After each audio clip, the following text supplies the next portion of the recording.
جاتا ہے۔ اس وقت جہنم پکار کر کہتی ہے اللہ اس جسم پر سب سے زیادہ اگر کسی کا حق ہے تو میرا حق ہے۔ اللہ فرماتا ہے میں تجھ سے وعدہ کرتا ہوں کہ اس وجود کو میں تیرے اندر ہی جلاؤں گا۔ کوئی دنیا کی آگ میں 60-70% جل جائے تو وہ بچتا نہیں ہے۔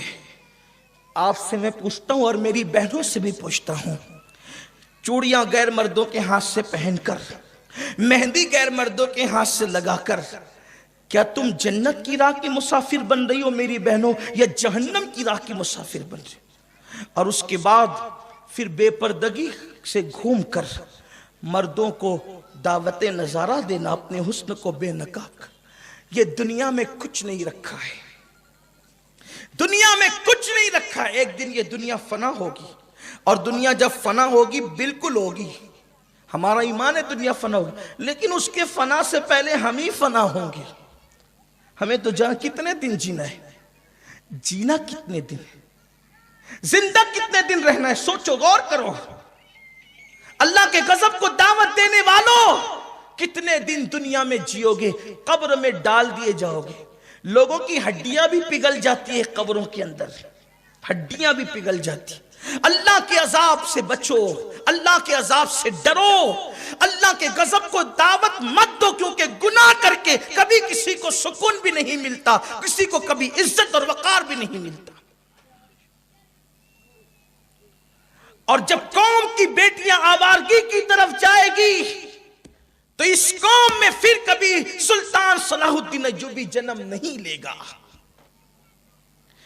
اس قوم کے اندر کبھی نیکوکار، تقوی شعار، پرہیزگار، امت میں انقلاب پیدا کرنے والے لوگ کبھی جنم نہیں لیں گے۔ چور، اچکے، ڈاکو، گنڈے، اوباش لوگ جنم لیں گے، اس لیے کہ جیسا کھیت ہوتا ہے، جیسا بیج ہوتا ہے، نتائج بھی ویسے ہی سامنے آتے ہیں۔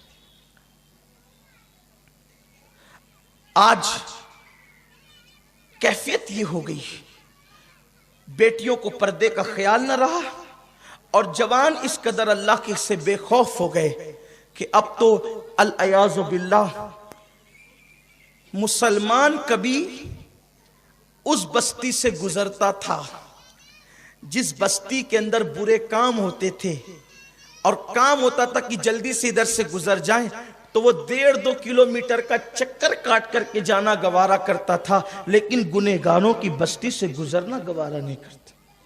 اور آج ہماری پوری بستی پاپی ہو گئی، ٹی ویوں کی شکل میں، فلموں کی شکل میں ہر گھر میں زنا دیکھا جا رہا ہے، اور جب دیکھا جا رہا ہے تو پھر اس کی نقل بھی کہیں کہیں ہو رہی ہے۔ مگر یہ مت سمجھنا کہ قدرت ہمیں زندگی دے کر بھول گئی ہے، یہ مت سمجھنا قدرت ہمیں جوانی دے کر بھول گئی ہے، یہ مت سمجھنا قدرت ہمیں حسن دے کر بھول گئی ہے۔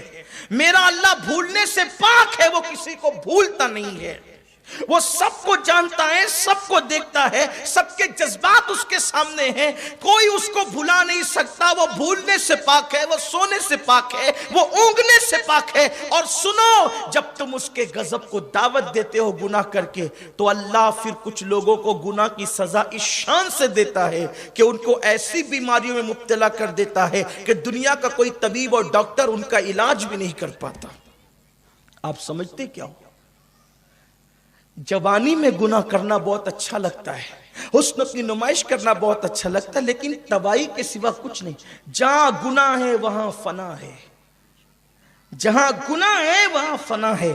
قوم لوط کی بستی فنا نہیں ہوئی، قوم نوح فنا نہیں ہوئی، قوم عاد فنا نہیں ہوئی، قوم سمود فنا نہیں ہوئی، قوم شعیب فنا نہیں ہوئی۔ گناہ تھا، فنا ہو گئے۔ اب گناہ کر کے ہم آباد ہوں گے تو اللہ تبارک و تعالی پہلا سوال کرے گا، زمین جب پیر پکڑ لے گی اپنی زندگی کہاں گزاری؟ اللہ کے لیے توبہ کرو، اس دن کہنا نہ پڑے، شرمندہ نہ ہونا پڑے۔ کیا کہیں گے اللہ سے؟ بستروں پہ لیٹ کر گناہ کے مناظر، زنا کے مناظر دیکھتے تھے، کیا اللہ کو جواب دیں؟ آج توبہ کرو، بدلو زندگی کو، وہ دن ضرور آئے گا۔ ابھی یہ سوال کا جواب بھی دیا ہوگا کہ دوسرا سوال پھر ہوگا، اپنی جوانی کہاں گزر؟ زندگی میں تو جوانی آئی گئی تھی، لیکن جوانی کا سوال پھر الگ سے ہوگا، جوانی کہاں گزاری، کیسے گزاری؟ ہائے ہائے، آج تو جوانوں کا حال ہی عجیب ہے، جوانی کی دہلیز پہ قدم رکھتے ہیں، سمجھتے ہی نہیں کہ ہم زمینی مخلوق ہیں، ایسا لگتا ہے جیسے یہ بیچارے آسمانوں سے اتر پڑے ہیں۔ ان کے چلنے کو دیکھو، ان کے بیٹھنے کو دیکھو، ان کی زندگی کو دیکھو، مرد ہو یا عورت۔ لیکن آئیے مجھے